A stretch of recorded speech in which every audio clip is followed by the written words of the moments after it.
Λοιπόν, coach, συγχαρητήρια. 3 συνεχόμενες νίκες και ανατροπή του σκηνικού για την ομάδα σε αυτή τη σειρά των τελικών απέναντι στον Παρνασσό. Πώς αισθάνεσαι πρώτα και έτσι ένα σχόλιο για το προχθεσινό παιχνίδι? Καταρχήν ευχαριστώ για τα συγχαρητήρια.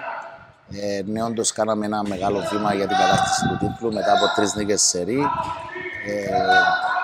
Νομίζω οι συγκυρίες είχαν φέρει τα αποτελέσματα. Νομίζω τώρα δείχνουμε το καλό μας σε αυτό και πιστεύω θα συνεχίσουμε από εκεί που τελειώσαμε το προηγούμενο παιχνίδι. Δηλαδή, νιώθεις ότι ο καλός εαυτός της ομάδας ή η φόρμα της ομάδας ήρθε στην πιο κατάλληλη στιγμή? Γιατί είναι και το κύπελλο, να θυμίσω ότι στο τελικό ήταν εξαιρετική ομάδα. Σίγουρα η ομάδα έχει δέσει, γιατί είχαμε κάποια προβλήματα με 2-3 βασικούς παίχτες στην άμυνα που είχαν αποχωρήσει από την ομάδα, κάποιους τραυματισμούς.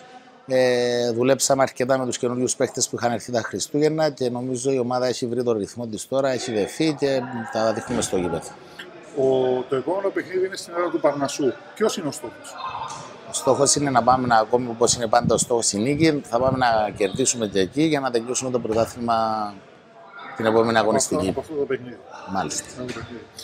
Τα 2 τελευταία παιχνίδια στο δικό μας γήπεδο ήταν πολύ μεγάλη παρουσία του κόσμου και νομίζω οι παίκτες κιόλας ένιωσαν αυτό το πράγμα. Σίγουρα είναι πάρα πολύ σημαντικό για οποιοδήποτε αθλητή να έχει την υποστήριξη του κόσμου και να παίζει σε γεμάτα γήπεδα.